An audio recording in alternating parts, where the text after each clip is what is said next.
Hola, hola, muy buenos días a todos. Les agradezco mucho el esfuerzo para estar presentes y puntuales. Espero que además de la oportunidad de conectarnos, encuentren mucho valor a lo que nos presentarán hoy. Sin duda vivimos tiempos inéditos que están cambiando nuestra forma de ver al mundo, y la forma en que valoramos los pequeños detalles de la vida. El coronavirus nos demostró lo poco que sabemos de nuestro futuro. Las circunstancias, o como me gusta a mí llamarlas, las reglas del juego, cambian más rápido de lo que quisiéramos, y cambian para todos. Dentro del bombardeo de información actual que nos ahoga si no decidimos dosificarlo, rescaté esta frase. Quien sobrevive no es el más fuerte ni el más inteligente, sino el que se adapta mejor al cambio. Frase que nos habla a nosotros hoy. Para adaptarnos de la mejor manera, necesitamos dos cosas, voluntad y conocimiento. La voluntad está hecha de nuestras decisiones y nuestros sueños, de lo que queremos para nosotros y los que nos rodean. La voluntad nadie nos la puede dar, ni nadie nos la puede quitar. Les aseguro que más que la salud, que es circunstancial, la voluntad es nuestra mejor herramienta. La clínica para pacientes de ELA del Hospital Zambrano Elion del TEC de Monterrey y esta sesión de hoy están hechas para transmitirnos conocimiento.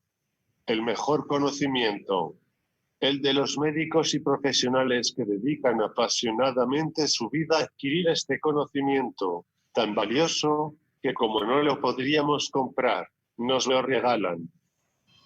Hoy más que nunca, somos incapaces de agradecer suficientemente la labor de todos los trabajadores de la salud, pero no me equivoco si a nombre de todos los que hoy escuchamos, les expreso nuestro profundo y eterno reconocimiento. Hoy es una celebración de la solidaridad y de la vida. Hoy nos reconocemos pequeños y débiles, al mismo tiempo que nos sabemos invencibles mientras estemos unidos, porque nuestras voluntades y conocimientos no se suman, se multiplican. Ya me callo para dejar el espacio a los que más saben, pero no sin antes invitarlos a que nos sigamos alimentando con estas oportunidades, y como esto es una celebración de la vida, tengo que festejar a nuestra amiga Ana María Chevalier, que hoy cumple años. No estoy seguro si 15 o 16, ustedes adivinen. Muchas felicidades, Ana María, te mandamos un fuerte abrazo hasta Guadalajara. Y ahora los dejo con el doctor Héctor Ramón Martínez, director de este programa. Muchas gracias.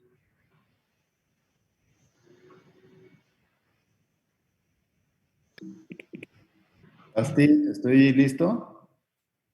Sí, doctor. Bueno, buenos días a todos. Como ya me presentó Pablo, soy Héctor Ramón Martínez, soy neurólogo y voy a presentarles a ustedes en dos secciones. Buenos días.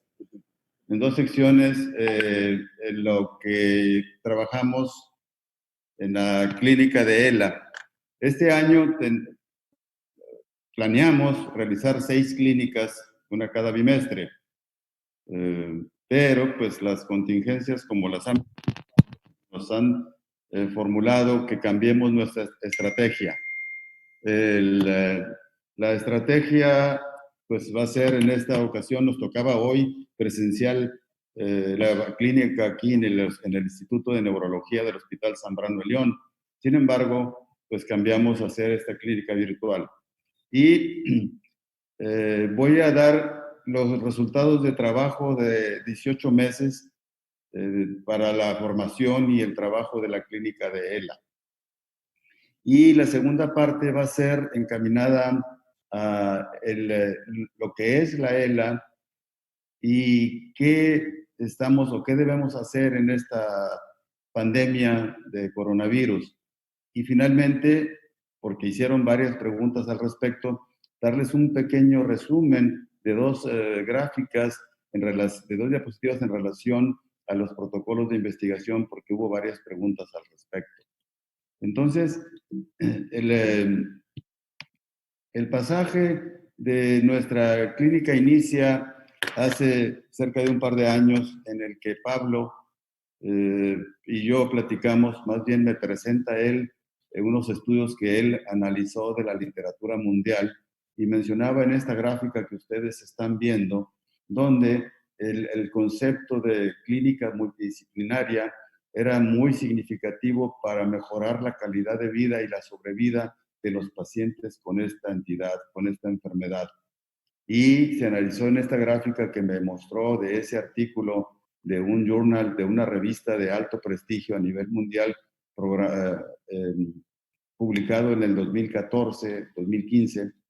Entonces, analizamos esto y empezamos a trabajar juntamente Pablo y yo para tratar de formular una clínica de ELA multidisciplinaria para esta enfermedad que es ausente en todo nuestro país, inclusive en Latinoamérica.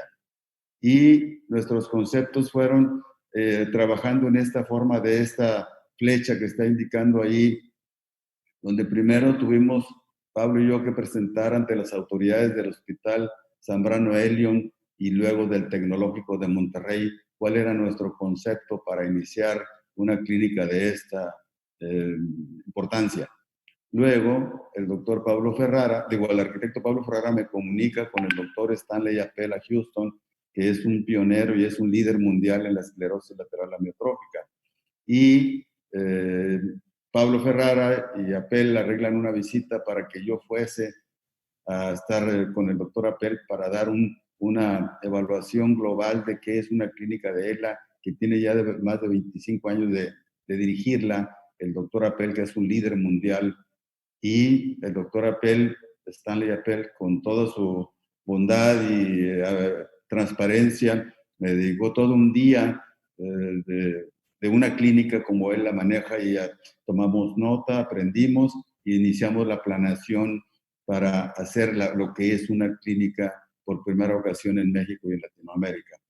Finalmente, al ser autorizada por las autoridades del Hospital y del Tecnológico de Monterrey, hicimos la presentación de esta clínica ante los médicos que consideré eran importantes que nos ayudaran a esta presentación o a este trabajo. Y en esta forma así fuimos avanzando hasta llegar a la constitución, como ven ustedes en la punta final de la flecha, donde ya se estableció la primera clínica de ELA en el Instituto de Neurología y Neurocirugía del Hospital Zambrano Elion, y fue el 9 de enero del 2019 a las 9 de la mañana cuando empezamos las clínicas de esclerosis lateral amiotrófica.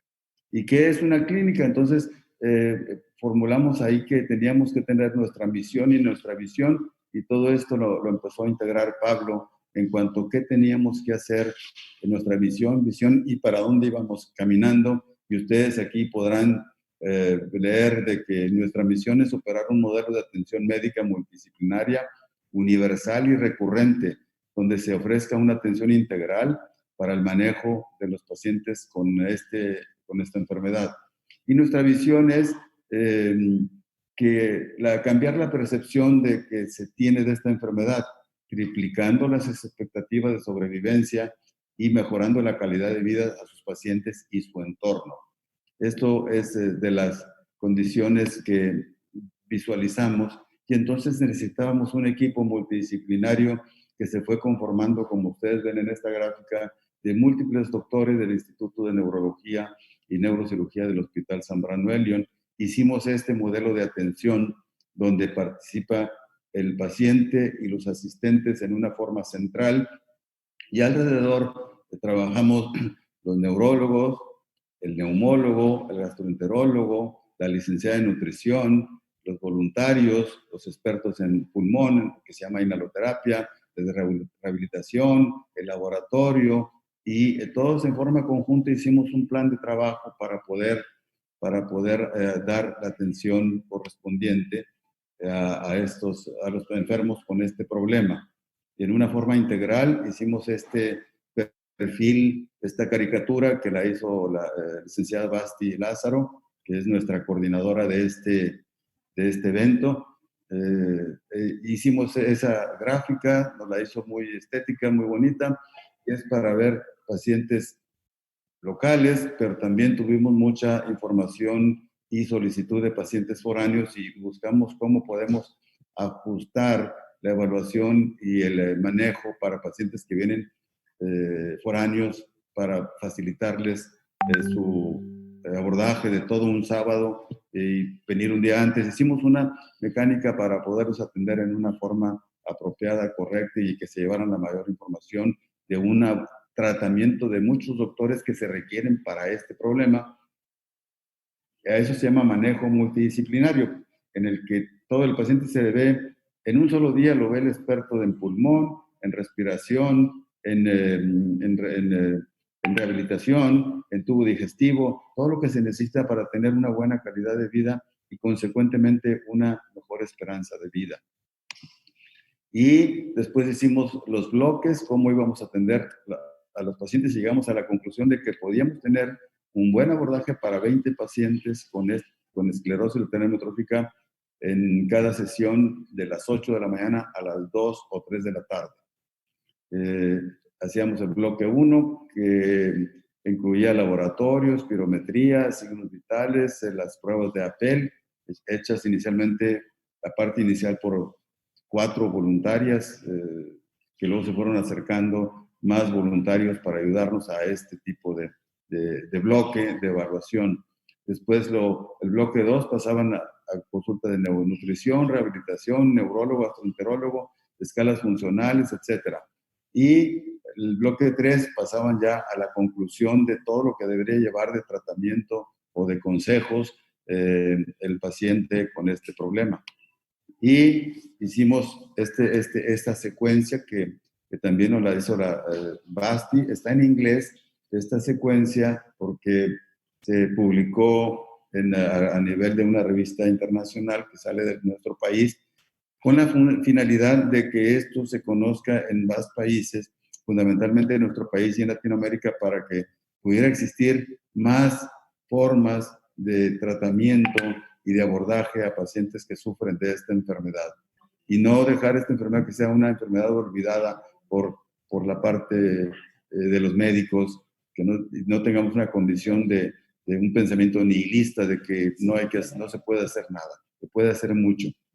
Y el resumen de lo que hicimos del 2019, se vieron 69 pacientes, se atendieron 69 pacientes. Participaron 10 especialistas en múltiples disciplinas, 6 neurólogos del Instituto de Neurología y Neurocirugía del Zambrano de León, 5 personas de administración, tanto de Tec Salud como del Instituto de Neurología. Tuvimos 30 voluntarios de la Escuela de Medicina y Ciencias de la Salud, coordinados por el doctor Ricardo Caraza, que nos han ayudado en forma muy significativa. 7 voluntarios externos, licenciadas, arquitectas, recién graduados de su carrera universitaria, algunos otros. No digo los nombres por no tener alguna omisión involuntaria en cuanto al nombre de ellos y de ellas. Y tratando de buscar si tenemos en nuestra gente alguna alteración en las citoquinas o en la parte genética, tenemos una donación de pequeña cantidad de sangre que la analizaremos en el curso del presente año para ver si hay alguna condición adicional que podamos hacer para apoyo de quienes sufren de esta enfermedad. Y de todo esto, hicimos a finales del año pasado todo el resumen de los neurólogos que participamos en esta clínica. Hicimos una recopilación para informarle a la comunidad médica de que necesitamos no solamente lo que nosotros estamos haciendo, sino a nivel nacional puedan otros lugares con nuestra asesoría o con nuestra información aquí presentada, que pudieran ellos realizar también en su lugar de origen, a lo mejor en Guadalajara, en México, en lugares para que el mayor número de personas con este padecimiento puedan tener este manejo multidisciplinario que es de utilidad para los pacientes. Esta es la primera parte de mi presentación. Pediría yo a la licenciada Basti Lázaro, que me diga si paso a la segunda o qué es lo que me sugiere. Puede pasar a la segunda, doctor, pero si pudiera hacer su presentación, o sea, ponerla en modo presentación, porque estamos viendo nada más las slides, pero están chiquitas. ¿Cómo le hago en modo presentación? Es normal, presente normal. ¿Dónde me subo? Doctor, en la parte de abajo del lado derecho, que se ve la pantallita. Doctor. Este no es. Ese. Sí, No. o si quieres salirse. Aquí. Baja. Dejar de share screen y entrar al share screen para que lo veamos como lo está viendo usted. Listo. Ahí se ve muy bien. ¿Ahí está? Sí. Sí. Bueno, entonces voy a pasar a la siguiente presentación, pero ahora sí, ¿cómo le hago? Ah, sí, me tengo que poner acá.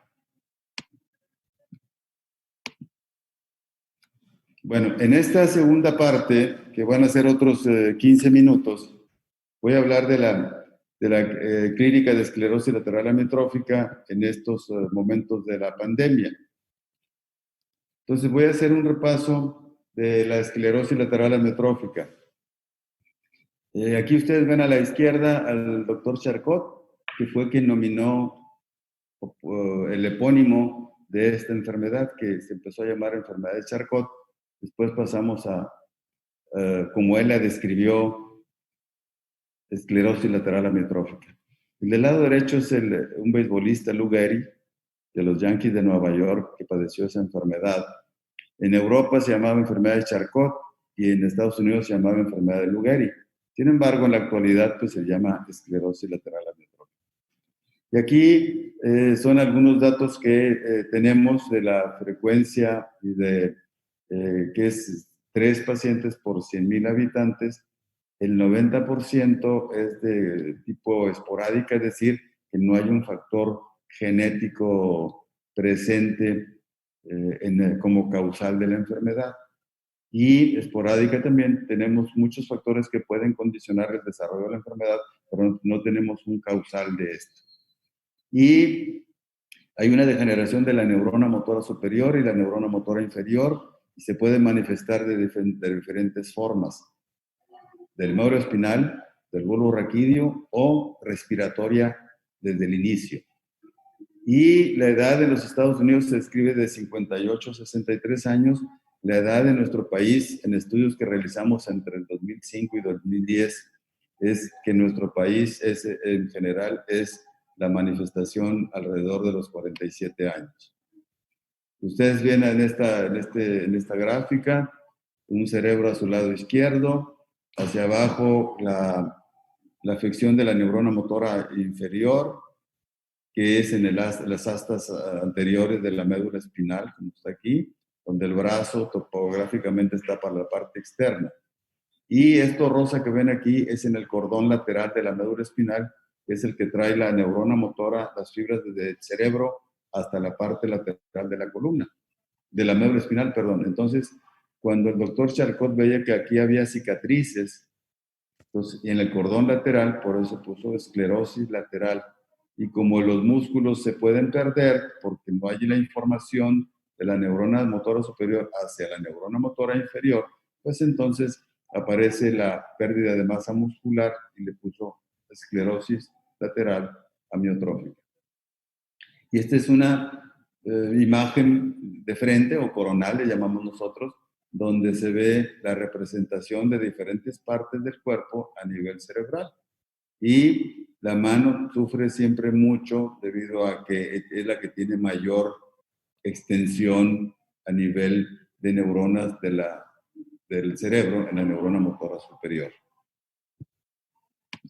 Entonces, en vista de que se afectan las dos neuronas, se puede ver los signos clínicos que están aquí descritos, como son debilidad, parálisis, atrofia muscular, disminución del tono y movimientos de fasciculaciones en los miembros cuando se afecta la neurona motora inferior.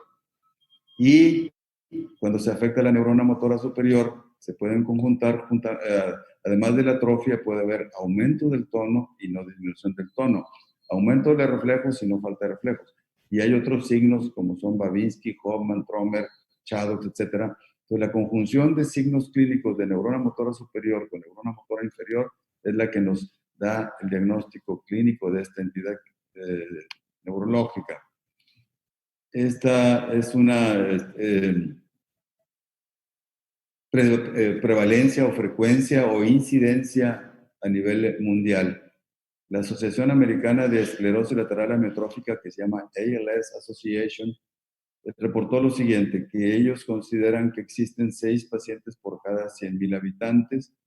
La expectativa de sobrevivencia son 4 años, de 29.6 meses, y la frecuencia que son los casos nuevos cada año, es 1.5 casos nuevos por año por 100,000 habitantes. Lo que nosotros establecimos conjuntamente con la estimación realizada, que realizamos el TEC Salud conjuntamente con Pablo Ferrara, encontramos que la prevalencia en México es de 7,620 pacientes con esclerosis lateral amiotrófica y una frecuencia de 1,905 casos nuevos por año. En México, en Monterrey, la prevalencia va por encima de 200 casos y la frecuencia son 63 casos nuevos por año. Entonces, sí es importante porque estos pacientes requieren un manejo multidisciplinario y necesitamos que en nuestro país nos pongamos todas las pilas para poder buscar la mejor atención para los enfermos de esclerosis lateral amiotrófica. Y los beneficios que hace una clínica es que se hace un seguimiento puntual por expertos en un solo día y se hace una evaluación completa de cada una de las especialidades que se requieren en un paciente que tiene esta entidad clínica. En un solo día, como lo hace el doctor Appel, en un solo día evalúa a todos los pacientes que requieren la evaluación multidisciplinaria y algunos siguen después en consulta ambulatoria ya más distanciada. Pero esto el doctor Appel lo hace cada mes con 25 pacientes. Esperamos llegar a tener la capacidad para poder hacerla como él cada mes con 20 o 25 pacientes tal como lo él hace. Y ahorita estamos tratando en este año de hacer una cada bimestre. La seguiremos haciendo ahorita por vía virtual mientras termina este problema de la contingencia epidemiológica. Se hace una consulta en una forma simple, cada 2, 3, 4 meses, y se da una mejor información que brinda acompañamiento, como ahorita las psicólogas que nos acompañan, las nutriólogas que nos acompañan nos darán una información de algunas condiciones importantes para disminuir la intranquilidad que genera la enfermedad asociado a este problema de contingencia epidemiológica. Mejora la sobrevida, como mostraron los europeos, varias clínicas de Europa y de los Estados Unidos, que el manejo multidisciplinario es fundamental para prolongar la sobrevida de los pacientes y mejorar su calidad de vida.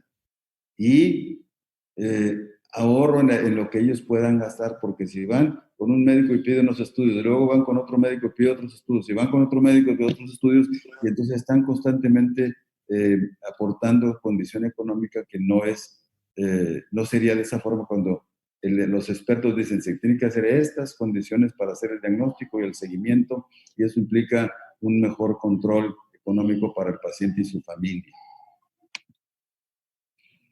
La prevención y el seguimiento lo hacen expertos en cada una de las áreas de los que el paciente vaya mostrando, y la evaluación clínica es por expertos en forma detallada. Yo me he dedicado a la educación neurológica desde hace 35 años y me dedico a ver la enfermedad neurodegenerativa. Cuando me gradué de neurólogo en 1984, mi tesis doctoral fue enfermedades de atrofia muscular espinal progresiva y de esclerosis lateral amiotrófica.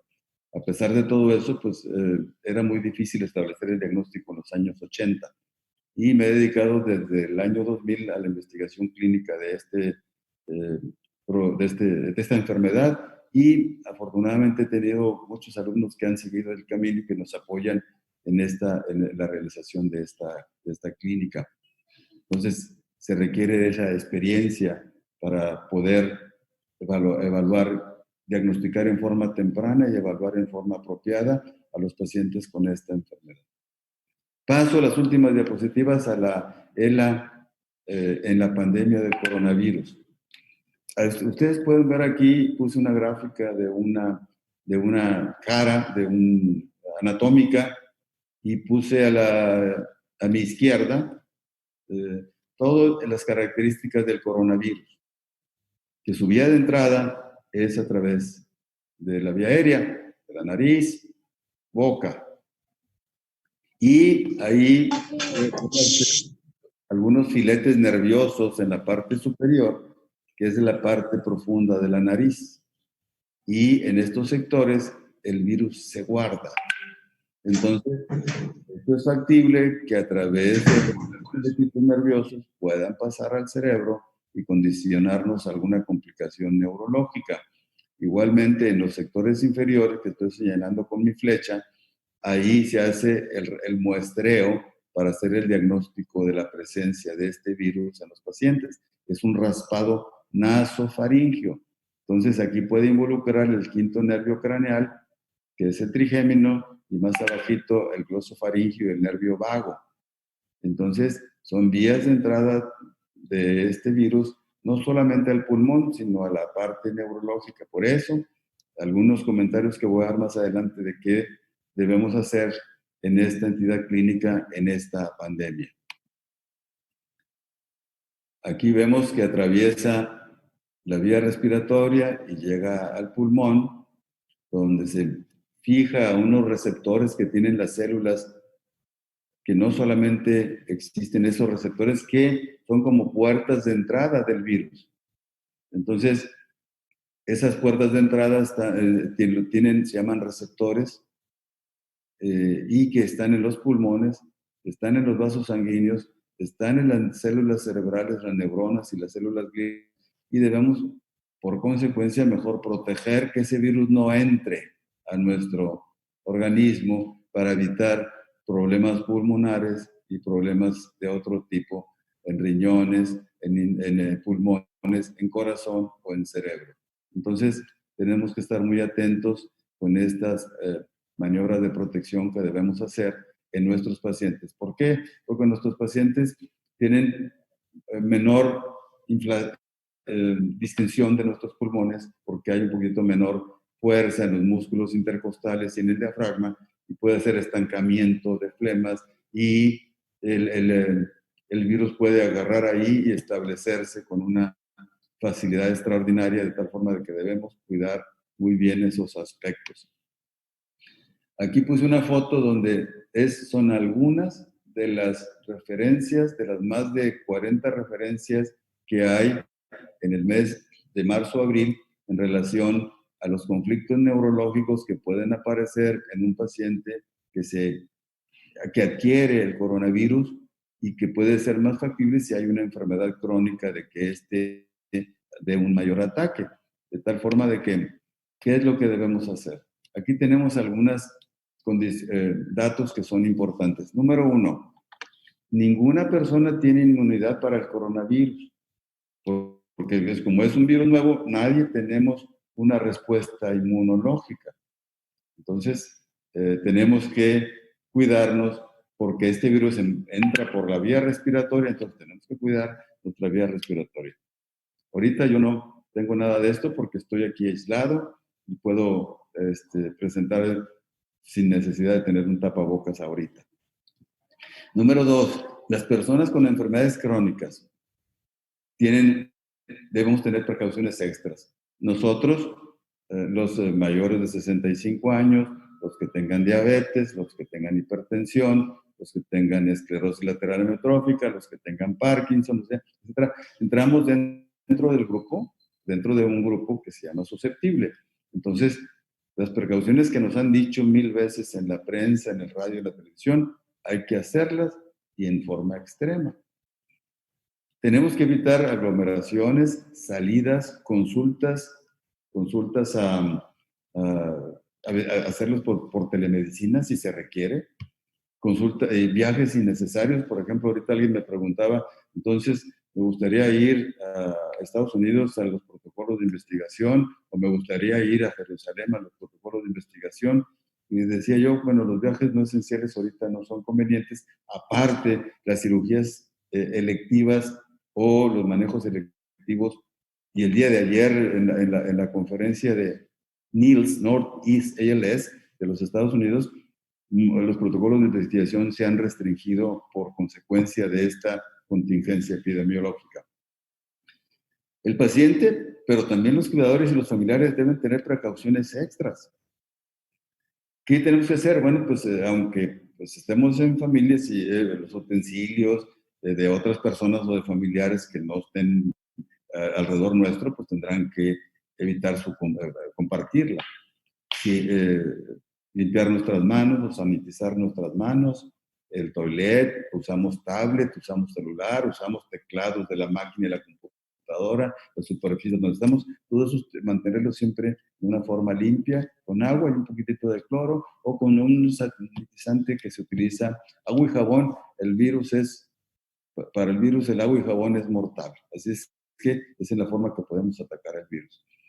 Utilizar cubrebocas y alguna mascarilla, por aquí tenemos una mascarilla de la que usamos para los que estamos dentro del hospital. Sin embargo, pues nunca está de más que en un momento dado llega alguna persona que no es por alguna causa, pues se ponga usted su mascarilla para protegerse. Y también es importante que el paciente con este problema de ejercicios respiratorios, para evitar que las flemas se acumulen, o utilizar un mucolítico, aspiración de flemas, etcétera, para que no se acumulen y puedan ser manejadas y no haya una posibilidad de infección respiratoria. Entonces, los pacientes con ELA somos, junto con los mayores de 65 años, el adulto mayor, el enfermo de Parkinson, el que tiene diabetes, hipertensión, etcétera, aunque se oye feo, pasamos al grupo de alto riesgo, que tenemos que tener una mayor cuidado. El sistema inmune lo tenemos intacto, tanto el que tiene ELA como cualquiera que no tiene ELA. Es decir, que funciona adecuadamente. Sin embargo, el riesgo es mayor si tenemos una enfermedad concomitante. Por la menor distensión de los pulmones, pues hay susceptibilidad a neumonías o infecciones respiratorias. Se considera que debemos suspender clases, grupos de apoyo, rehabilitación en forma presencial, y se tendrá que hacer en casa la actividad física. La rehabilitación, la doctora Verónica Robles estará siempre dispuesta en participar cualquier información que ustedes quieran tener directamente con ella. El tratamiento de la ansiedad, no solamente por la enfermedad, sino por la pandemia, que también nos tiene encerrados a todos, y eso genera mayor ansiedad, trastorno del sueño. Nuestras psicólogas, y sí que son psicólogas y con experiencia en tanatología, también estarán en posibilidades de ayudarles o inclusive hacerles alguna consulta por vía electrónica para hacer maniobras de relajación, etcétera, que puedan ser de importancia para ustedes. Si hay que ir al dentista, si es muy necesario, habrá que ir. Si estás con un dolorón de muelas, pues hay que solicitar apoyo. De lo contrario, evitar visitas al dentista, estilista, peluquería, pues no nos importa que nos crezca el pelo, nos crezca la patilla, y bueno, pues ni modo, después las arreglaremos. Evitar supermercados, mejor que alguien les provea las medicaciones y los implementos alimenticios por semana, por cada 2 semanas o para 3 semanas, para evitar estar saliendo o que alguien salga y venga y nos traiga un virus a la casa. Se ha hablado mucho que no uses ibuprofeno, que si tienes hipertensión no uses de los antihipertensivos porque te hace más sensible al virus. Eso es falso.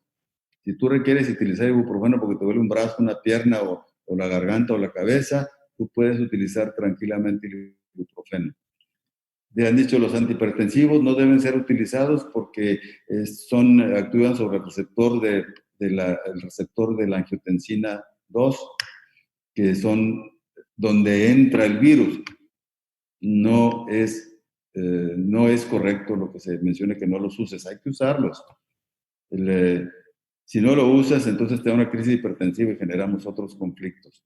No, es una información inadecuada en cuanto a no utilizar ibuprofeno y quitar los antihipertensivos a aquel que lo padezca.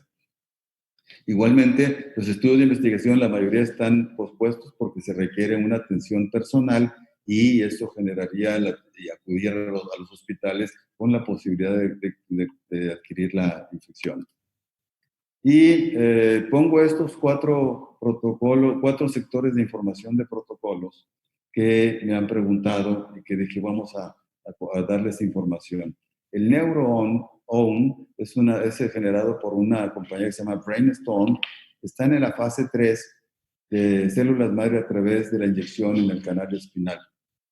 Los investigadores de Jerusalén, el hospital de Hasadat, hacen células madre aplicadas por vía intratecal.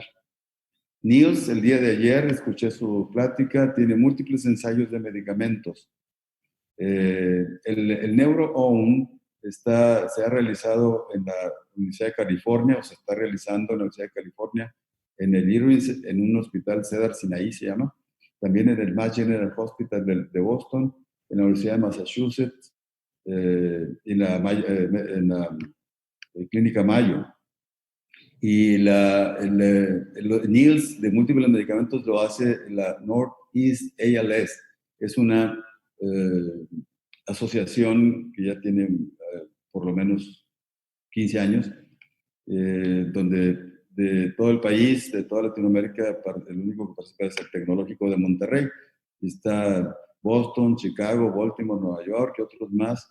Y Monterrey estamos ahí de miembros desde el 2010. Están haciendo estudios multicéntricos de medicamentos, pero ahorita los que requieren control presencial pues no se están realizando. Y finalmente el TecSalud trabaja con células mesenquimales, factores de crecimiento, que ahorita están también suspendidos tanto porque el COFEPRIS no los ha detenido la autorización y pues todas las baterías del TecSalud están ahorita encaminadas a controlar la pandemia de coronavirus. Y es un estudio que iríamos a iniciar en mayo, se está posponiendo para nuevo aviso, que es el factor de crecimiento de fibroblastos para pacientes con ELA, que condiciona favoreciendo ese factor de crecimiento que tienen las motoneuronas y que se pierde y que se altera consecuentemente el flujo sanguíneo al sistema nervioso central y incrementa la destrucción neuronal. Entonces vamos a tratar de favorecer un factor de crecimiento humano fibroblástico cuando nos den la autorización, que es lo que había comentado con algunos de los pacientes. Y finalmente, pues este es parte de nuestro grupo. Aquí vemos solamente neurólogos, pero también en este grupo de atención para pacientes con ELA participan neumólogos, gastroenterólogos, rehabilitación, psicólogos, investigadores, estudiantes de medicina, voluntarios, etcétera, psicólogos, tanatólogas. Entonces, somos un grupo muy importante numéricamente hablando para ayudarles, para atenderles y seguiremos con toda nuestra intención de seguir apoyando a los pacientes de nuestro país que tengan esta entidad clínica. Hasta aquí termino mi presentación y dejaría que la licenciada Basti nos indique el siguiente ponente o participación. La siguiente sería a través del doctor Ricardo Caraza, y al terminar Ricardo Caraza me darán otra vez la palabra, donde iré poniendo las preguntas que nos fueron realizando para contestar. contestarlas. Bueno, después de el doctor Ricardo Caraza, al terminar, él le va a dar la palabra a la licenciada Rocío de Nutrición, que también nos va a dar algunos tips. Y luego podamos ponerle las dos preguntas que vienen para psicología y tanatología, acompañamiento, para que se puedan contestar. ¿De acuerdo? Gracias. Entonces aquí le dejo dejar. Es dejar, ¿verdad? Y adelante pasamos con el doctor Ricardo. Buenos días a todos. Yo silencio, ¿verdad? Ujú.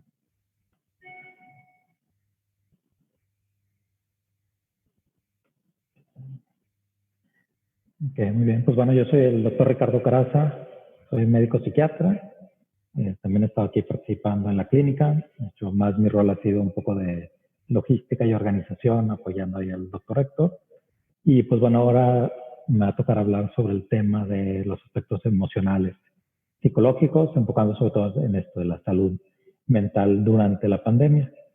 Más que nada ahorita quise enfocarlo en algo que nos sirve para todos, ¿verdad? O sea, no es tanto las personas con algún padecimiento, los familiares.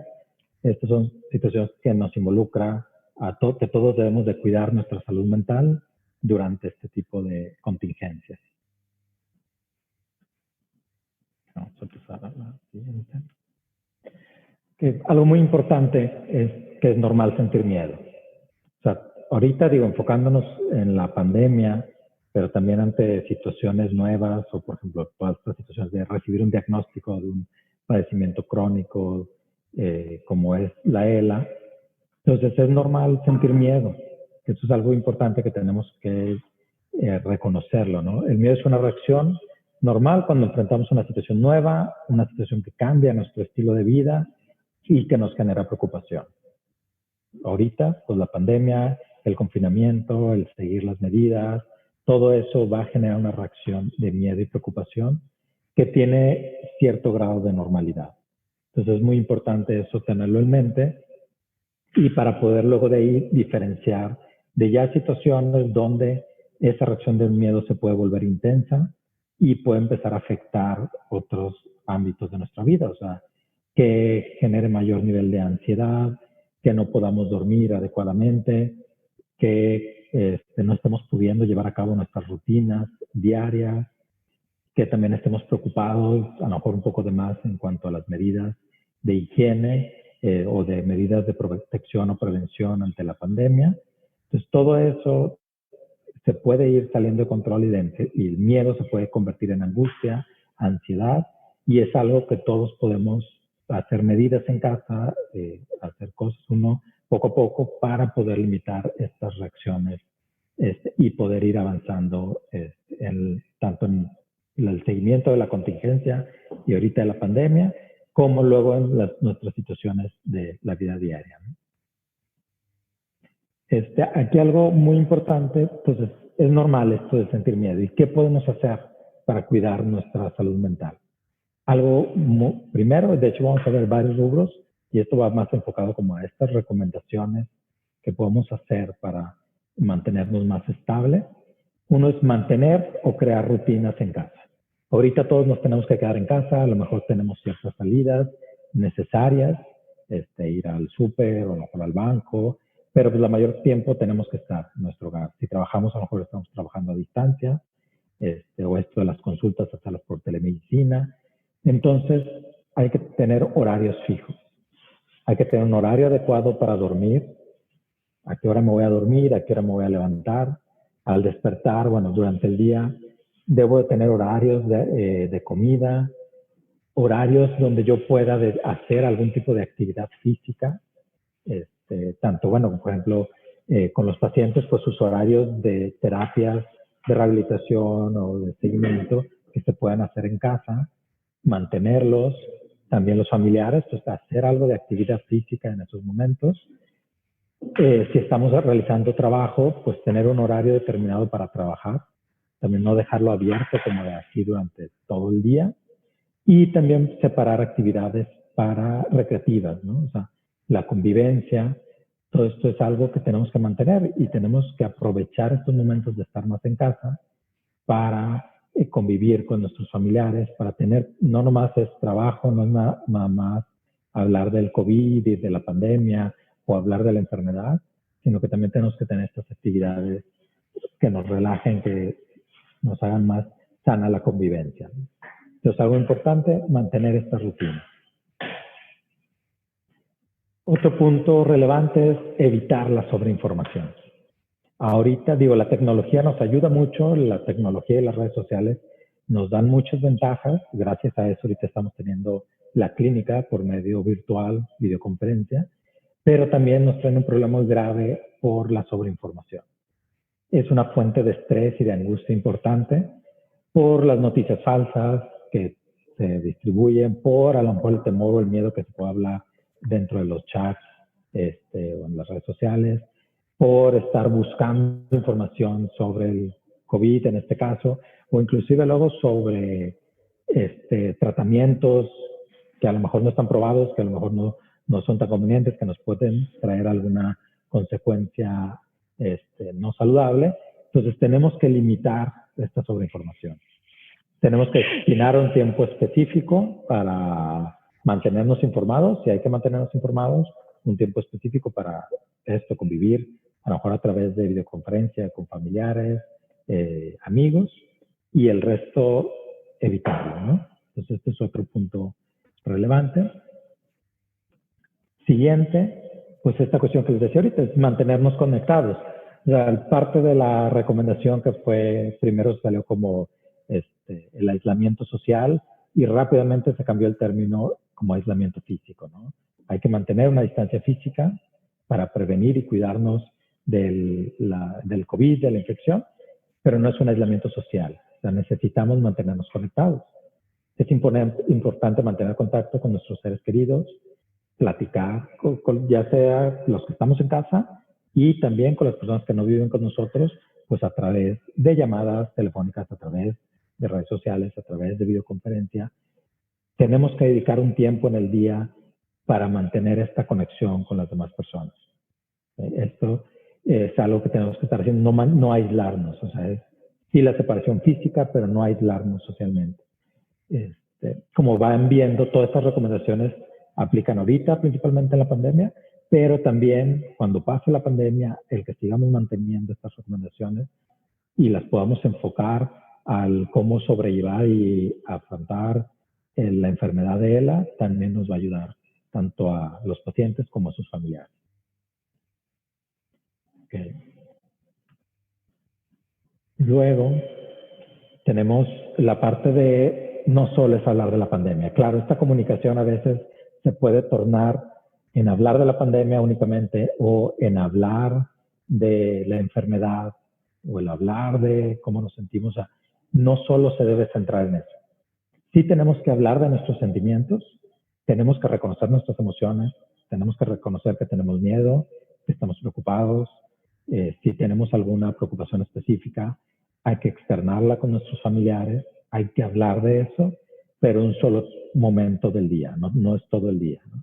Pero sí necesitamos expresar nuestras emociones. Si las guardamos, eso es más fácil que nos lleve a presentar sintomatología psicológica, síntomas psiquiátricos, ansiedad, angustia, o irritabilidad, o reaccionar de forma inadecuada ante las emociones. Siguiente, hablar un poco de la crisis actual o de la enfermedad. También podemos hablar de eso, pero unos 10, 15 minutos. No hay que extendernos, no hay que ese no sea el centro de toda nuestra conversación.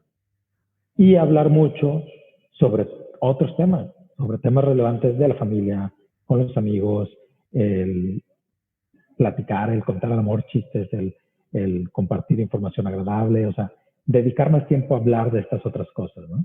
Entonces, son como podemos separar en los rubros de nuestra conversación con los demás, y tanto en casa como fuera de casa, a través de videoconferencia o llamadas, ¿no? Y por último, es crear una mentalidad positiva. Esto es un poquito retomando también esto de la frase que dijo el arquitecto Pablo, o sea, de las reglas cambian. O sea, es muy importante para nosotros afrontar todas las situaciones de adversidad. O sea, la vida siempre nos va a poner retos, el estrés es algo que no se puede quitar, o sea, siempre hay cambios, pero el cómo afrontemos esos cambios hace la diferencia. Y una diferencia importante es con qué mentalidad lo hacemos. Es muy fácil que uno pueda estar pensando, tanto por ejemplo ahorita con la pandemia, pues estoy encerrado en casa, no puedo salir, a lo mejor si salgo me voy a enfermar y que eso invada nuestra mente. Y lo importante aquí es cambiar esa mentalidad. Por ejemplo, en cuestión de la pandemia, estamos en casa para cuidarnos, no estamos encerrados en casa, nos estamos cuidando al mantenernos en casa. Y aparte no salimos para poder cuidar a los demás, para cuidar a las personas más vulnerables. O a lo mejor yo no voy y visito a mis papás, porque mis papás son personas vulnerables, ahorita en la pandemia, y entonces no voy a visitarlos a la casa. Pero si les hablo, si hacemos videoconferencia, pero eso lo hago para cuidarlos a ellos, ¿no? Entonces, tenemos que buscar generar y mantener esta mentalidad positiva, tanto ahorita por la pandemia, pero también para la enfermedad, ¿no? O sea, las reglas cambian, pero necesitamos seguir avanzando y resolviendo todas estas situaciones que tenemos que enfrentar en la vida, ¿no? Okay. Entonces, pues nuestra guía práctica sería, es normal sentir miedo y preocupación. O sea, el miedo y la preocupación es una respuesta emocional normal ante una situación de estrés. Aquí lo importante es que no debemos dejar que se convierta en angustia o ansiedad. Y siguiendo estas recomendaciones va a ayudar mucho. Mantener o crear rutinas de comer, de dormir, de trabajo, de diversión, de ejercicio. Evitar la sobreinformación y el exceso de uso de redes sociales. Hablar de los sentimientos con nuestros familiares o con nuestras personas queridas o nuestras personas cercanas. Mantenernos conectados con familiares y amigos y siguiendo estas reglas ahí de comunicación y tener una mentalidad positiva, ¿no? Estamos cuidando a los demás. Entonces, si seguimos esta guía práctica, va a ser una gran diferencia, nos va a apoyar, nos va a ayudar, ahorita en la pandemia como después para enfrentar la situación de la enfermedad de ELA. Y si ya esto no logra mejorar, si empieza a aumentar la ansiedad, si no podemos controlar la preocupación, pues hay más cosas que podemos hacer, hay cosas que podemos recomendar de forma específica y si no hacer tratamientos específicos, psicoterapias, medicación, hay más cosas que podemos ir haciendo. Pero desde ahorita, pues nosotros en casa podemos implementar todas estas recomendaciones. Muy bien, pues gracias por su atención. Esto es lo que yo quería presentarles ahorita y ahora voy a quitar mi presentación y le voy a dar paso a Rocío Jiménez, que es nuestra nutrióloga que participa en el equipo, para que ella nos dé también unas recomendaciones sobre nutrición.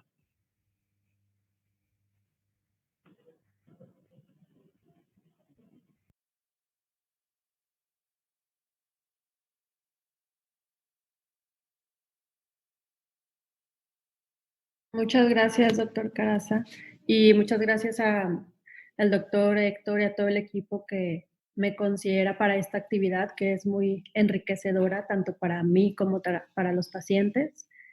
El día de hoy me acompaña Alejandra Herrera. Ale es una estudiante de la Escuela de Medicina y me va a ayudar a darles orientación alimentaria muy general de cómo es que se recomienda alimentarse durante esta contingencia y a través de, pues, a través de la vida. Muy bien, pues vamos a empezar listando los principales problemas nutricionales en la esclerosis lateral amiotrófica. Número 1 es la desnutrición por la pérdida de músculo, como ya lo dijo el doctor Héctor. También se puede presentar fatiga, disfagia, que es la dificultad para pasar los alimentos sólidos o líquidos, que de hecho eso es lo que les preguntamos en todas las clínicas. ¿Tiene usted dificultad para pasar sólidos, para pasar líquidos? O si también Doctora, tiene... no vemos su presentación, perdón. A ver, ahí va. ¿Sabe qué? Mejor la voy a descargar.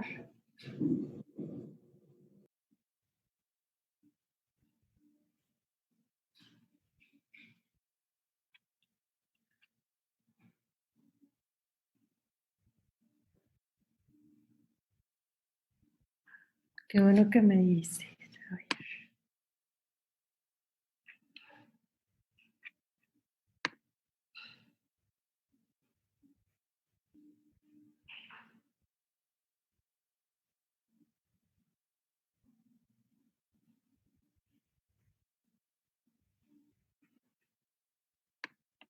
Ok, en lo que mi internet recupera su velocidad, les estaba platicando que una de las preguntas que siempre les hacemos en la clínica, que ustedes recuerden, pues es a ver si tienen dificultad o si han presentado problema para pasar los alimentos sólidos, para pasar los alimentos líquidos, o si tienen algún temor a la hora de la comida. Muy bien, ahora confirmen si se ve ahora. Ya se ve, listo. Perfecto.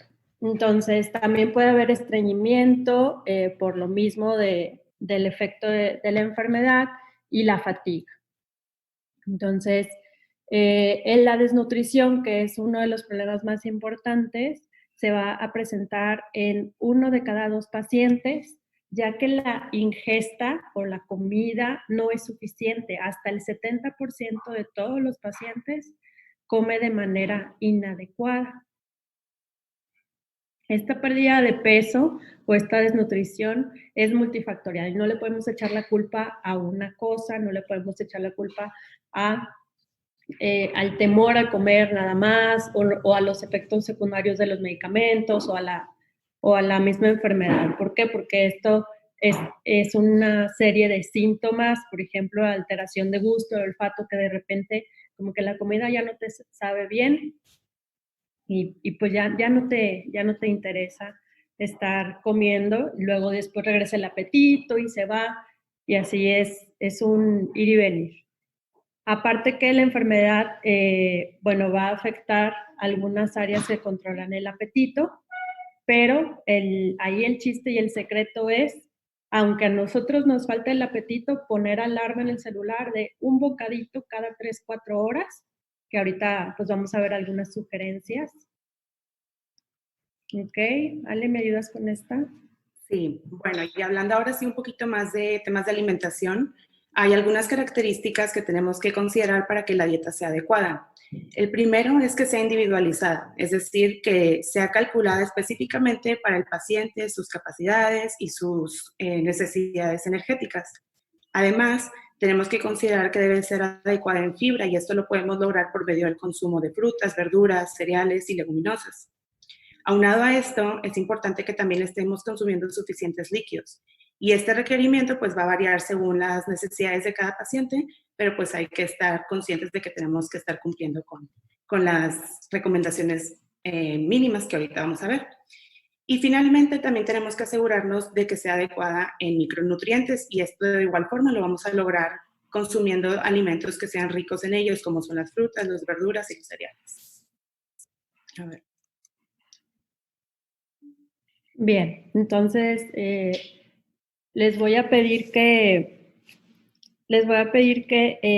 tomen foto o tomen nota. ¿Por qué? Porque las recomendaciones dietéticas que siempre se dan es, número 1, que el paciente esté sentado y con la cabeza flexionada un poquito para adelante. Hay personas que estando bien sentaditas pueden deglutir más fácilmente. En caso de tener dificultad para deglutir, deben de evitarse los alimentos secos, los que desmenuzan o forman masas o grumos en la boca. Ahorita vamos a ver qué alimentos exactamente son los que no se recomiendan. Los alimentos fríos o calientes, por ejemplo, una sopa, estimula más el reflejo de deglución. Las temperaturas tienden a estimular un poquito más ese reflejo para que no batallemos. La consistencia, que ahorita vamos a hablar de los tipos de consistencia. Y hay que elegir el tipo de consistencia en donde no se tenga problemas de tos ni de dificultad de respirar, tampoco que nos mareemos. Y como les dije, cada 4 o 3 horitas hay que estar comiendo, o sea, 5 o 6 veces al día. Ok, vamos a ver las dietas modificadas en consistencia. Tenemos, hay diferentes tipos de consistencia. El más, por así decirlo, el estándar es agua, como el líquido, y luego, dependiendo de la dificultad del líquido para moverse, vienen estos nombres. Está la viscosidad tipo néctar, que puede beberse con popote, puede beberse en taza, y al tratar de vaciarla, se forma como un hilo fino. Cuando les dicen, tienen que consumir alimentos tipo néctar, esa es la característica, que se puede beber con popote o en taza. Si les dicen, necesitamos que usted coma con viscosidad tipo miel, esta viscosidad tipo miel no puede beberse con popote, se puede tomar en taza o con una cuchara, y al vaciarla así con una cucharita, el líquido cae formando las gotas espesas y no mantiene su forma, ¿ok? Es un poquito más líquido que un flan. Y luego está la viscosidad tipo pudding, que el pudding no puede tomarse en taza, solo se puede tomar con cuchara, y al vaciar el líquido, este cae como en bloques. ¿Por qué? Porque el líquido mantiene su forma. Se utilizan diferentes marcas de espesantes para llegar a estas consistencias de néctar, miel, de pudding. Estas son algunas marcas. La mayoría las venden pues en Estados Unidos, que tienen casi todo tipo de productos, las venden también en Amazon. Y en México tenemos este, que es el Enterex espesante. Es el más sencillo de conseguir. Pero también podemos utilizar maicena. Nada más que hay que tomar en cuenta que la maicena aumenta, si tomamos mucha maicena y nosotros tenemos diabetes, podemos llegar a descontrolar la glucosa en nuestra sangre. Ok. Tenemos la clasificación internacional de texturas, y esto es un poquito más específico. Ya no se habla de miel, pudding, líquido, es más en cuanto a bebidas y alimentos, y va del 0 al 7, ¿ok? Entonces, tal vez ustedes tienen un poco de dificultad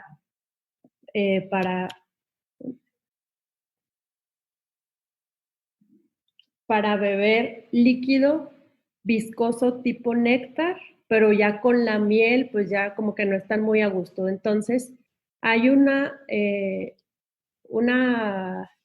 tipo de viscosidad que está entre estos dos, que es ligeramente espesa, ¿ok? ¿Por qué se utiliza esta otra diferente? Para personas que no están a gusto ni con una ni con otra, que bueno, nos vamos al que está en medio. ¿Y cómo se hace un test de textura? Si el nutriólogo te dice, tú tienes que comer todo en este nivel, en el 2. ¿Por qué? Porque luego en el 1 te me puedes ahogar, puedes empezar a toser, y en el 3 pues en realidad no es necesario. Nosotros vamos a llenar una jeringa de 10 mililitros con nuestro líquido, nuestra comida, y vamos a quitar este dedo 10 segundos.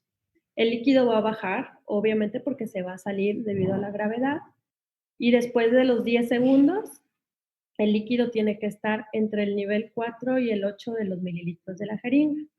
Esto es para no pasarnos ni en viscosidad, ni tampoco quedarnos cortos. ¿Ok? Bueno, y en cuanto a algunos alimentos que debemos evitar cuando el paciente presenta disfagia, son los que son fibrosos o con hebras, por ejemplo, la piña, el apio, las hojas que sean de lechuga muy dura. También están los alimentos que tienen partes duras o punzantes, por ejemplo, alguna carne que tenga huesos o el pescado con espinas. También los alimentos que tengan como piel, como las legumbres o las frutas. Los alimentos de doble textura son los que tienen un alimento líquido y uno sólido en un mismo platillo. Y estos también hay que evitarlos. Por ejemplo, el yogur con fruta, los cereales de desayuno o algún caldo que tenga trocitos de verdura, de pasta o de carne. Los alimentos crujientes o muy secos, como el pan tostado, las galletas, también debemos de evitarlos, así como los quesos que sean muy secos. Siguiente, por favor. Alimentos que sean muy pegajosos, como los caramelos que son masticables, el arroz, el chocolate o el queso que se derrite mucho. Los alimentos que sean duros también es importante no incluirlos, como son los frutos secos, los panes que tienen semillitas o cereales y las verduras que sean crudas. Y finalmente, los alimentos que sean muy resbaladizos, como las legumbres enteras, como los frijoles, mejillones, almejas, uvas y gelatina. Bien, ahora vamos a enlistar algunos nutrientes importantes a vigilar. Número 1 es el calcio para la salud ósea. El calcio ayuda mucho a la contracción muscular, entonces por eso, aparte de consumir alimentos ricos en calcio, puede que algunos de ustedes necesiten aparte un suplemento, pero eso se tiene que ver ya como duda personal. ¿Ok? Está la vitamina D, que últimamente se ha investigado mucho en la vitamina D, pues ya sabemos que funciona para los huesos, pero ahora también está muy relacionada con el sistema inmunológico. De hecho, uno de los consejos de una buena alimentación durante la pandemia es incluir alimentos con vitamina D. Por ejemplo, un yogurt, el yogurt natural, queso, leche, el pescado, salmón tiene mucha vitamina D.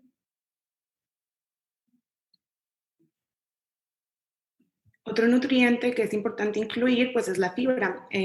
Para cumplir nuestro requerimiento diario es necesario estar consumiendo aproximadamente 25 a 38 gramos de fibra por día. Y esto lo podemos lograr por medio del consumo de 5 frutas y verduras diarias, que de preferencia sean crudas y con cáscara para obtener la fibra, pero la podemos retirar en caso de que el paciente no pueda deglutirla. También es importante incluir cereales integrales como el salvado de trigo y la avena, que también nos van a estar aportando fibra. Y aunado a esto, la siguiente recomendación es incluir agua también. Si le puedes dar a la siguiente, por favor. Hay que asegurar la ingesta de al menos 30 mililitros por kilo, o lo que equivale a más o menos 6 a 8 vasos por día. Hay que recordar que no solamente podemos tomar agua natural, también el jugo que tienen las frutas nos aporta agua. Y otra forma de incluirla es por medio del consumo de caldos, sopas, gelatinas, paletas de hielo o helados sin azúcar. Si el paciente tiene algún problema para deglutir líquidos, pues podemos utilizar algún espesante que nos ayude a que la deglución sea mejor. Okay. Y para ayudarnos a consumir las calorías que el cuerpo necesita, existen suplementos nutricionales que nos pueden ayudar a enriquecer la dieta. Les puse aquí varias marcas. No hay ninguna que recomiende para todos, porque como les decimos, todo se tiene que individualizar. La más barata es la Simisure, que es exactamente lo mismo que las otras marcas, y tiene muy buena calidad, ¿ok? Porque algunos de estos suplementos, si no los cubre el seguro, pues sí pueden ser un poco caros. Estos suplementos nos van a aportar proteínas, fibra en algunos casos, vitaminas, y vienen así como en una malteada. Aunque se ve así como lechoso, no contiene leche, no contiene lactosa, tampoco contiene gluten. Entonces, es muy fácil de aceptar por nuestro organismo, aunque tengamos intolerancia a la leche o intolerancia al gluten. Y algunos consejos generales ya para terminar. Pues como les dije, muchas veces se pierde el gusto por la comida, y para esto podemos utilizar hierbas de olor o alguna salsa. Siempre comer acompañado, porque cuando se come con alguien más, se come más contento. Si no alcanzamos el requerimiento, podemos agregar un suplemento alimenticio oral entre comidas, como son estos, una porción, por ejemplo, de merienda.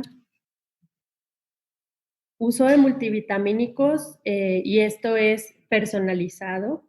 Promover el consumo de bocadillos entre comidas, y esto es muy importante, evitar dietas restrictivas. No hay ningún alimento prohibido para ustedes, ningún alimento está comprobado que vaya a empeorar la situación clínica, pero una buena nutrición sí puede mejorar una calidad de vida. Bien. Muchísimas gracias por su atención y disculpen que se me movió todo.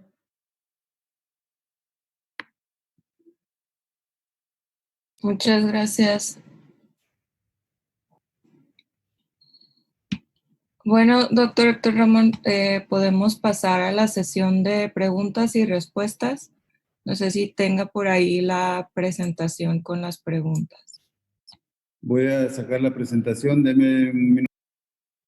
Claro.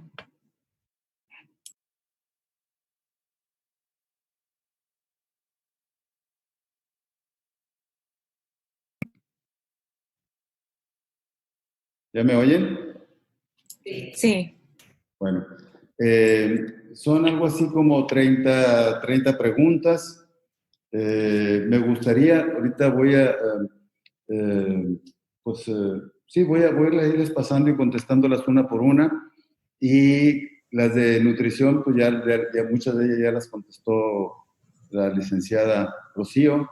Las de parte de psicología, tanatología, pues aquí está la licenciada Celina y está nuestro neuropsiquiatra para también ayudarme a la contestación de estas preguntas. Entonces, yo voy a empezar con la primera. Dice, ¿de qué forma afecta la pandemia del COVID a los planes de la clínica ELA durante el 2020, que incluyen sesiones como proyectos de investigación?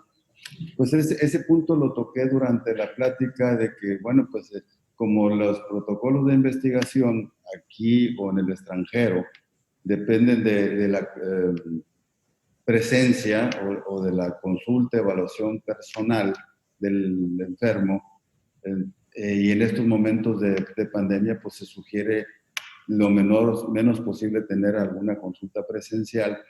Tanto a nivel nacional como a nivel internacional se encuentran en receso los proyectos de investigación para los pacientes o para las enfermedades crónicas, degenerativas o incluyendo la esclerosis lateral amiotrófica.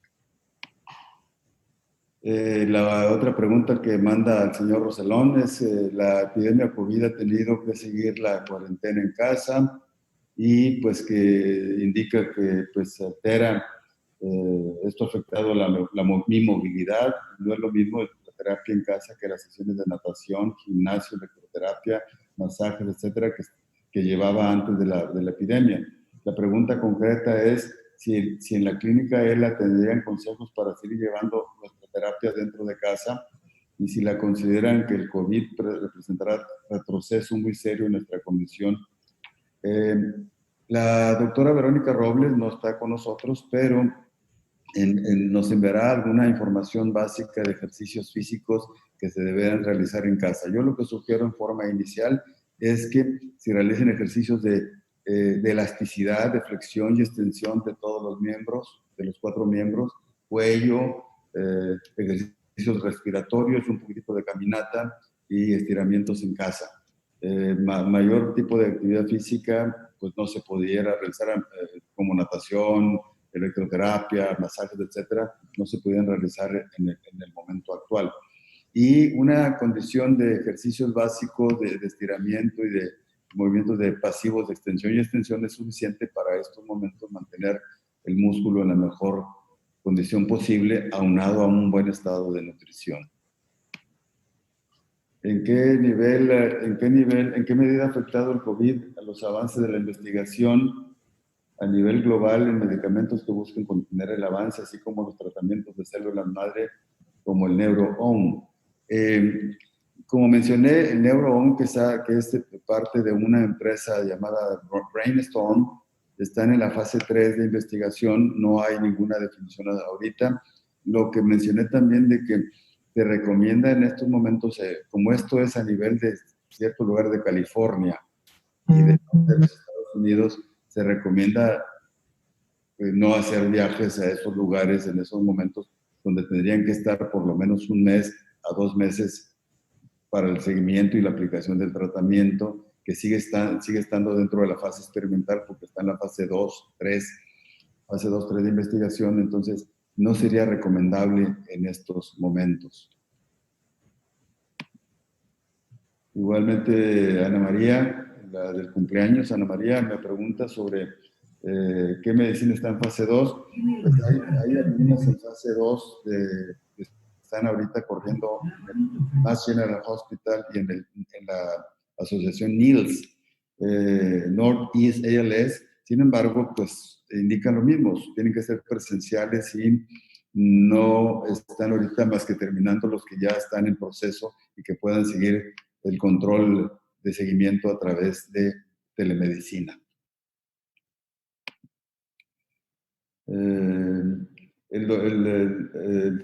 Luis Pérez Arriaga solicita información de la terapia del Centro Médico en Hasadat, en Jerusalén. Igualmente, eso ya lo mencioné dentro de mi plática. La incluí específicamente en la aplicación de células madre autólogas por el vía intraespinal y que ellos consideran que tiene alguna eficacia. Sin embargo, los traslados ahorita no serían convenientes para ningún paciente con ELA aún. Y aparte, pues eso todavía está en la fase de investigación y no sería muy conveniente iniciarlo en estos momentos. Aquí puedo tomar algo para descansar en la noche si no duerme. ¿Qué pudiéramos hacer? A lo mejor eso me puede ayudar el doctor Caraza o puede la licenciada Celina al respecto.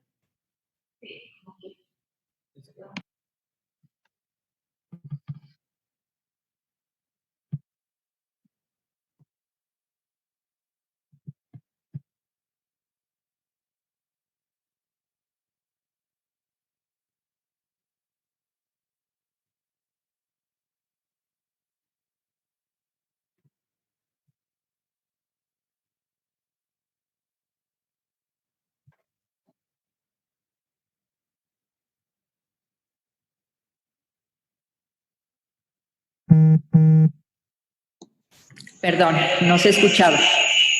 ¿Ya se escucha? Ok. Sí, ¿Qué puedo recomendar? Es que se escucha eco. Está ciclado, entonces si alguien está en la misma habitación, solo se puede usar un micrófono. No, Sí. quita la voz.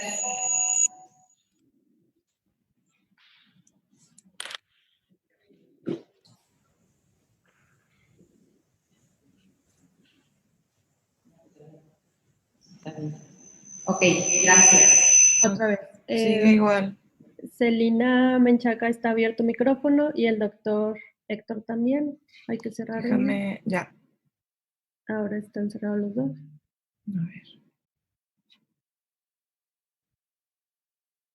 También hay que bajarle el volumen a la computadora de uno de los dos, porque se va a oír el sonido de Celina de la computadora a otra y por eso se está como repitiendo.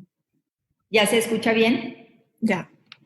¿Sí? ¿Puedo Sí, tomar listo. algo para descansar? Que casi no duerme. Pues yo aconsejo un ejercicio de respiración, tomar un té en la noche, hacer mindfulness, que es estar con uno mismo, sentarse y hacer un poco de meditación, ¿verdad? Concentrarnos y saber qué es lo que nos está afectando a nosotros. Doctor Caraza. Sí, o sea, además de, como ya nos comentaban, de estas recomendaciones, pues hay algunos medicamentos que pueden ayudar. De hecho, estaba viendo que aquí en el chat varios han puesto sus recomendaciones y entre Advil y eso todo puedo servir. Primero la parte de rutinas, horarios, actividades y un horario específico para dormir, técnicas de relajación antes de comenzar a dormir, porque es importante disminuir la actividad y luego ya para entrar en fase de sueño. Y después de ver si eso no es suficiente, empezar con medicamentos, desde algunos medicamentos antihistamínicos, por ejemplo, como pusieron ahí el Advil PM, o que luego se pueden ir moviendo a melatonina, por ejemplo, también se puede utilizar. Y si no, pues ya podemos entrar en algunos otros medicamentos como el Stilnox o algún ansiolítico que nos ayuda a inducir y mantener el sueño. Pero eso va a depender como de cada caso en específico. Lo importante es comenzar primero con las medidas de relajación y de horarios específicos de sueño, de higiene de sueño, y si no, pues ya vamos entrando a los medicamentos. La siguiente pregunta es, ¿qué puedo tomar cuando siente el abdomen inflamado o reflujo? Pues en condiciones de este tipo, pues ya hablaron acerca de ciertos alimentos que son importantes para evitar problemas de tubo digestivo. Sin embargo, si hay reflujo y está definido que sea reflujo, entonces pues habitualmente utilizamos algo que se llama procinético. Consideramos que el uso de Pemix, que es un procinético, puede utilizarse media hora antes del alimento para que pueda tener un vaciamiento gástrico y evitar el reflujo. Y ese se puede utilizar antes del desayuno, antes de la comida o antes de la cena, dependiendo la magnitud y la intensidad del reflujo. En caso necesario de llevarlo a urgencias, ya que le falla la respiración, cuando hay una falla respiratoria, pues sí, si es una falla muy insuficiencia respiratoria, pues hay que llevarlo al hospital. Eso no habría ninguna limitación, porque te va a requerir un apoyo ventilatorio. Sin embargo, si el paciente está teniendo ciertas dificultades respiratorias en el curso del día, en forma intermitente, creo que es importante en ese momento que el neumólogo, a través de una espirometría, determine si es ya innecesario utilizar una forma de mascarilla con uso de lo llamado BiPAP o BiPAP, que es importante para mejorar la calidad ventilatoria, la oxigenación, y ayuda mucho a la sobrevida y a un buen calidad de vida y disminuir la morbilidad que puede esto ocasionar. ¿Qué tipo de medicamento para la alergia o para dolor? Pues para la alergia, los antihistamínicos, los mismos que se utilizan a veces para dormir, pueden ser de utilidad para las alergias. O el Claritin, que es un antihistamínico para dolor en pacientes con esta enfermedad. Se recomienda el Celebrex, que tiene un buen efecto. Celebrex de 200 miligramos, 1 por día, es útil para quitar los dolores y aparte puede ayudar como para bloquear ciertas interleucinas que pueden aparecer en el curso de esta enfermedad. Pueden utilizar también ibuprofeno, o sea que puede ser utilizado cualquier medicamento de los que ya mencioné. La misma señora esposa de Daniel dice que se puede hacer un ecocardiograma por dolor de pecho. Ahí lo más apropiado es que se evalúe, si no en nuestro grupo, con algún cardiólogo o con nosotros, el doctor Fernando Castilleja se encarga de evaluar, o el doctor Francisco Moreno se encargan de evaluar la parte del tórax, la parte de dolor de tórax, de pecho, de corazón, etcétera, y no necesariamente un ecocardiograma. A lo mejor se requiere más simplemente una evaluación clínica y eso es más que suficiente, o un electrocardiograma, más que suficiente, más que un ecocardiograma. ¿Qué puedo hacer para que no se le duerman los brazos y las piernas, ya que no tiene movilidad? Ahí es muy importante los movimientos pasivos que se deben efectuar en las 4 extremidades con ejercicios pasivos que incrementen la flexibilidad y elasticidad de los miembros. La doctora Verónica Robles, que es la experta en neurorehabilitación en pacientes con ELA, pudiera sugerirle algunas recomendaciones adicionales. Sigo con dieta que me dio la nutrióloga. Pues ya en la plática de la licenciada Rocío Jiménez se han dado recomendaciones muy amplias a este respecto. Quizá a lo mejor solicitarían que les mande la presentación con algunos conceptos. Ya platicaríamos con la doctora, la licenciada Rocío, que está aquí presente en el chat, para que pudiera sugerir alguna otra cosa, pero ya una explicación bastante amplia con lo que se refiere a la nutrición. Sí, claro que sí. La siguiente pregunta puedo facilitar. para la licenciada Rocío, donde dice que ya no estoy tomando, esto sería para mí, ya no estoy tomando carbonato de litio porque batallo para pasarlo y me provoca quemadura en la lengua. Yo considero ahí que o agregarlo a la alimentación o molerlo y diluirlo en un jugo, en alguna tipo de papilla para que pueda usted tomarlo y pasarlo en una forma apropiada, ¿verdad? El carbonato de litio puede ayudar a descansar en la noche y además se considera que es una medicación que es bastante económica y que puede tener una protección sobre las motoneuronas y en dosis muy pequeñas, como una tableta por día, es de utilidad para los pacientes con esclerosis lateral amiotrófica.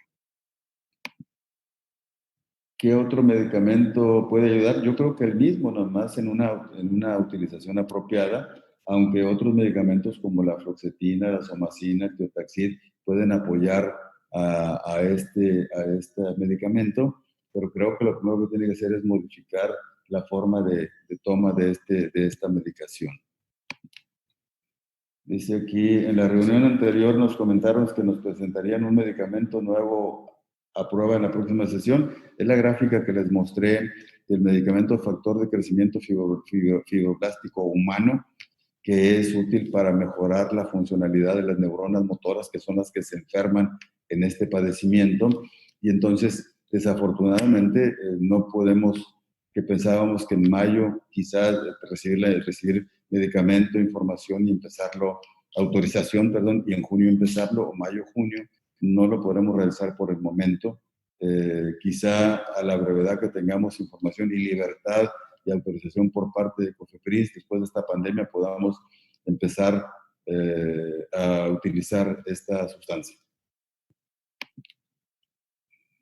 Dice aquí, batallo mucho para mantener el equilibrio.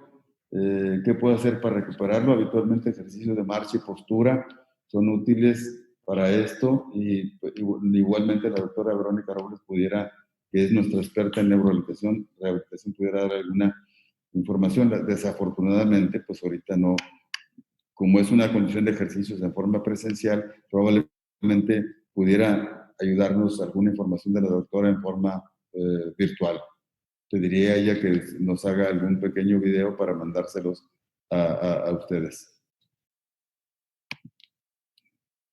He perdido 6 a 8 kilogramos. ¿Qué puedo hacer para recuperar más peso? Pues yo diría, pues le pasaría el micrófono. Ya lo dijo la licenciada Rocío. Si no, le voy a pasar el micrófono para que lo conteste. Sí, bueno, tengo esta pregunta pendiente por responder. Hay una pregunta en el chat que dice, ¿se puede comer lo que sea, no llevar una dieta y comer lo que sea? Aquí hay que enfocarnos a que no hay ningún alimento que esté prohibido. A eso nos referimos con podemos comer de lo que sea. Pero dentro de comer de todo, pues hay que llevar una dieta adecuada en cuanto a calidad y cantidad. Por ejemplo, ya lo mencionamos, que se tiene que llegar a las calorías suficientes. Eso, pues una servidora las puede calcular por ustedes y tener estos tiempos de comida a través del día para poder comer un poquito de todo y asegurar que se consuma de todos los grupos de alimentos, que esa es la clave. ¿Okay? Recuerden que no hay nada prohibido y si se ha perdido peso, se pueden hacer bocadillos entre comidas, como ya lo hemos dicho, y agregar estos suplementos alimenticios líquidos que se pueden tomar 1 o 2 porciones al día y con eso se puede recuperar un poco de peso. Muy bien, gracias. Seguimos. Sobre mi voz, cada vez la estoy perdiendo. ¿Hay algo que pueda ayudar? Habitualmente lo que hacemos en estas circunstancias, María, es facilitar o realizar ejercicios ventilatorios, ejercicios respiratorios, inspiración, expiración, ejercicios de movilidad de lengua, ejercicios de terapia de lenguaje, etcétera, que pues lo efectúa nuestro sistema de rehabilitación. Pero también, bueno, dentro de lo que pueda proporcionar la doctora Verónica sería muy importante, pero fundamentalmente hacer ejercicios respiratorios. Pregunta Leopoldo que si ya salió algún medicamento. Pues los que han salido últimamente, que son, inicialmente teníamos el Rilutec, el Riluzole, y en la actualidad, hace un par de 2017, 2018, salió el Edarabone. Es el medicamento que se usa por vía intravenosa. Algunos de los pacientes que acuden a nuestras clínicas están en tratamiento con este medicamento, unos obteniéndolos a través de los Estados Unidos. Es un medicamento bastante caro, de $150,000 por año, su utilización. Otros lo consiguen directamente en Japón, donde por algunos 85, 90,000 pesos por ahí, para algunos meses. Yo he seguido, yo he tratado de tener el seguimiento de quienes lo están utilizando. No puedo decir que sea un alto nivel de eficacia. He visto que la evolución en 3 o 4 pacientes que lo están utilizando es estable, no hay modificación significativa como para estimular en todos ustedes que traten de conseguirlo. Y hay otros medicamentos también que están en proceso de investigación, pero no hay uno que esté a la venta ahorita como un salvador o mejorador absoluto de la esclerosis lateral amiotrófica. La siguiente pregunta es de la esposa del señor Esteban. ¿Se puede confundir la ELA con el Guillain-Barré? Definitivamente no. Son completamente diferentes los procesos de enfermedad de la ELA con el Guillain-Barré, y hay estudios de laboratorio y de electromiografía que nos identifican claramente cuándo es un síndrome de Guillain-Barré. El líquido cefalorraquídeo muestra una llamada disociación albúmino-citológica que es propia del Guillain-Barré, y la electromiografía nos dice una radiculopatía con alteración de la sonda F en un estudio de electromiografía. Clínicamente son totalmente diferentes. Sigue. Aquí hay uno de mis pacientes que me dice que ha tenido debilidad en una pierna y luego en los brazos, en una forma de manecillas del reloj, y que no hay antecedentes familiares, de tal forma de que yo he considerado en él que tiene una paraparesia espástica familiar, que así se le llama. Aunque no haya antecedentes familiares, se puede tratar una forma de paraparesia espástica que es producida por un virus, el HTLV1. Entonces, se comporta muy similar a la esclerosis lateral primaria. En la esclerosis lateral primaria, que es fundamentalmente afección de la neurona motora superior, puede tener una condición muy similar. Si se predomina fundamentalmente los miembros inferiores, se considera que es una paraparesia espástica. ¿Qué aconsejo? Ambos se tratan con medicamentos que busquen la relajación o mejorar la espasticidad de los miembros. Es una condición muy diferente clínicamente a la ELA, a la esclerosis lateral amiotrófica, y tiene un pronóstico de sobrevida más prolongado. ¿Qué aconsejamos? Pues manejo a través de medicamentos contra la espasticidad que predomina en esta enfermedad. Dice, mi esposo ya tiene traqueostomía, ¿cómo debo nebulizarlo para evitar complicaciones de flemas? Por ahora solo lo aspiro con solución fisiológica. En nuestro grupo de evaluación contamos con el doctor Francisco Moreno, que es un neumólogo experto en pacientes con enfermedades neuromusculares y en enfermedades de la esclerosis lateral amiotrófica. Él nos pudiera dar una información bastante profunda al respecto de esta funcionalidad. Actualmente se usa, agregándole a la solución fisiológica, un mucolítico y o un dilatador bronquial para que se salgan las flemas, pero el más indicado para hablar acerca de las dosis para esto sería el doctor Francisco Moreno. Le pasaré su pregunta y a través de la doctora Carolina Parra, que le mande información a la esposa de John Hawking. Igualmente pregunta aquí, ¿qué debo hacer para la hinchazón del cuerpo? Pues yo considero que ahí una evaluación del estado nutricional es muy significativo, porque puede ser que tenga hipoproteinemia y eso le esté generando edema o hinchazón, inflamación importante, y esto pues lo puede hacer la licenciada de nutrición, la licenciada Rocío, y evaluar un estado nutricional para ver si esto es la causa de la retención o edema, hinchazón del cuerpo, o ver si hay cómo está la funcionalidad renal, y además del estado nutricional. No sé si la licenciada me quiere decir algo al respecto. Rocío. Bueno, muchas veces cuando se acumula el edema, sí, lo primero que tenemos que hacer es checar función renal y checar cuánto sodio estamos comiendo en la dieta. Con gusto los puedo ayudar en una sesión personal.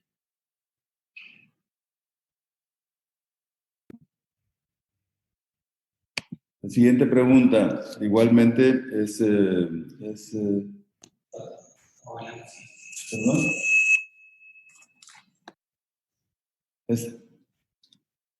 mi esposo ya no ha aceptado ayuda psicológica y tiene mucho miedo de no poder respirar más. ¿Qué puedo hacer para que logre la calma? Bueno, el miedo es una de las emociones básicas del ser humano y es normal, como anteriormente nos dijo el doctor Caraza, ¿verdad? Esta se presenta ante una amenaza y ahorita por esta pandemia que estamos viviendo, ¿verdad? Por el COVID, pues en la mayoría de las personas la estamos sintiendo. ¿Y cómo podemos manejar este miedo?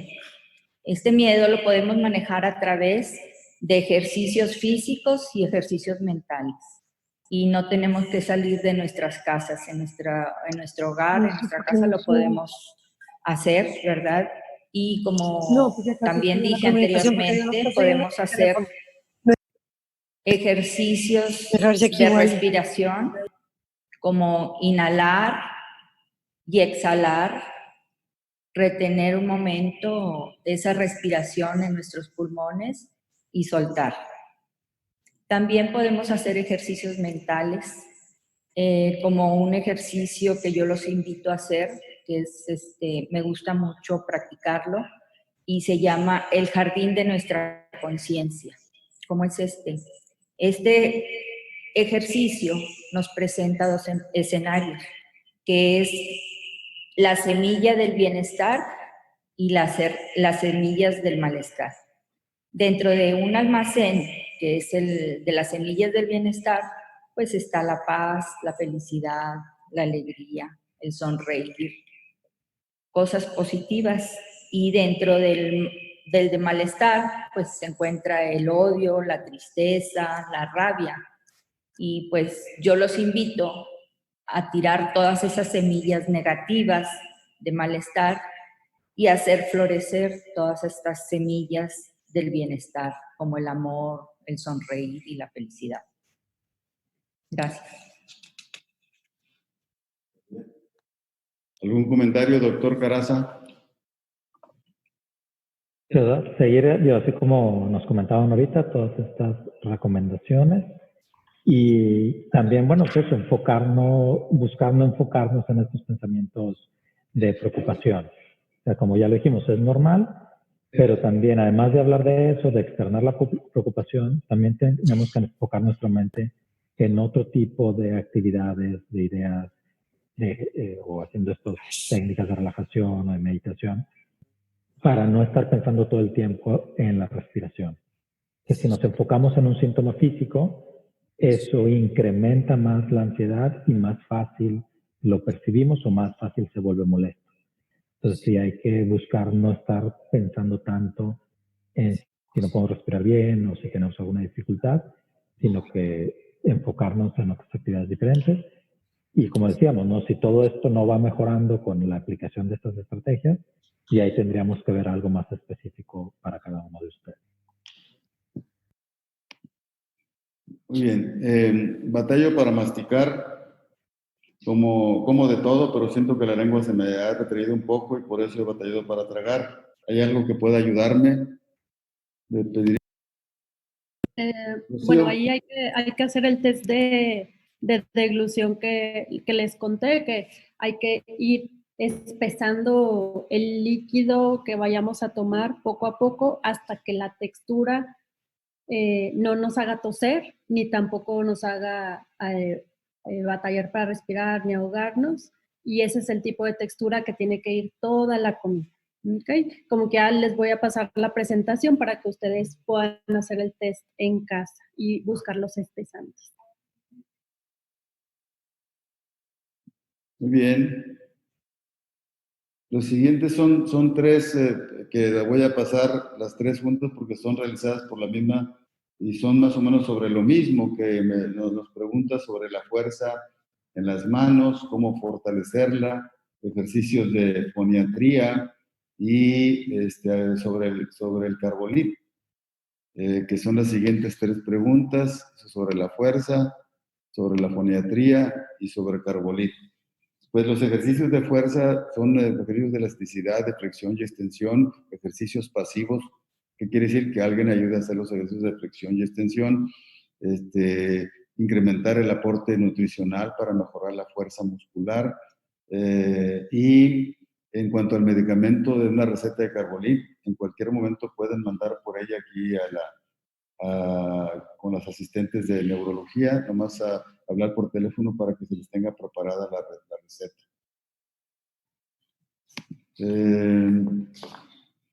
Dice, ¿hay alguna actualización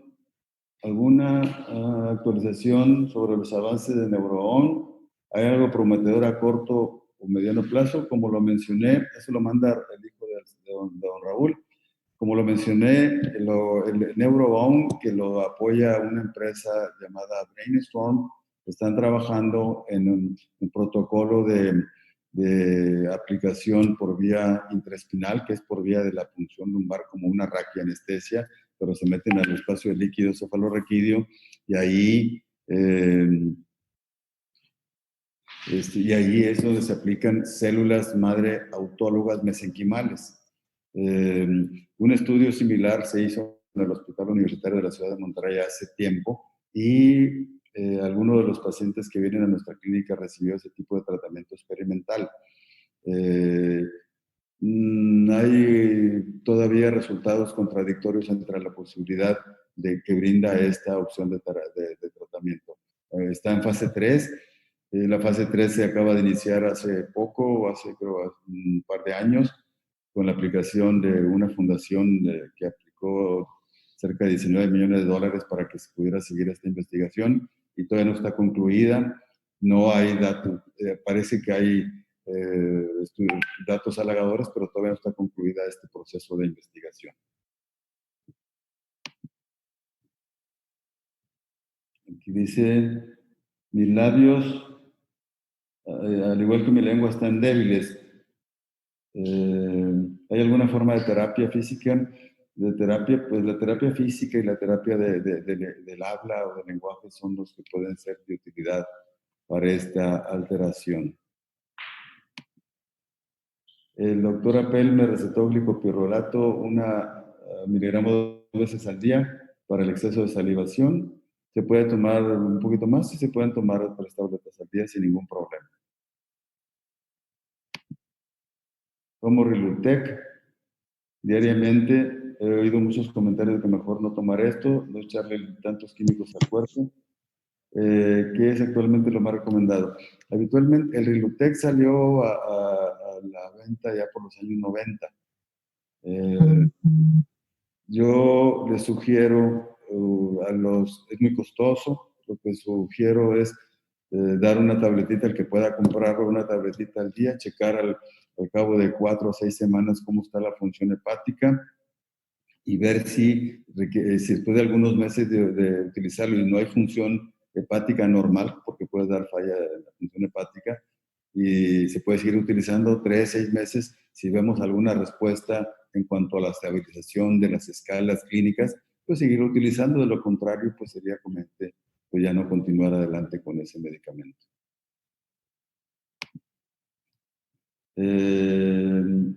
Dice, tomo melatonina todas las noches y aún así no duermo bien. ¿Qué es más conveniente? ¿Debería tomar algo más fuerte para poder dormir? ¿Qué podría tomar? Bueno, aquí ya mencionó el doctor Caraza y la licenciada Celina que algunas sugerencias para tratar de mejorar el sueño, porque muchas veces influye el estado de ansiedad por la enfermedad y actualmente se ha incrementado por la pandemia COVID. El uso de algún antihistamínico, como ya fue sugerido por el doctor Caraza, el uso de melatonina en forma concomitante, los ejercicios de meditación, oración para ayudar a tener una mejor tranquilidad al momento de dormir. Y si no es factible con esto, entonces sí ya progresar al uso de medicamentos como mirtazapina o como Stilnox u otras cosas que pudieran ser de ayuda, pero hay que ir avanzando poco a poco en relación al control del dormir, iniciando con el control de la ansiedad. Bueno, estas son todas las preguntas, son las 10 de la mañana con 53 minutos. Está programada esta para de 9 a 11. Paso el micrófono a nuestra coordinadora, Basti Lázaro.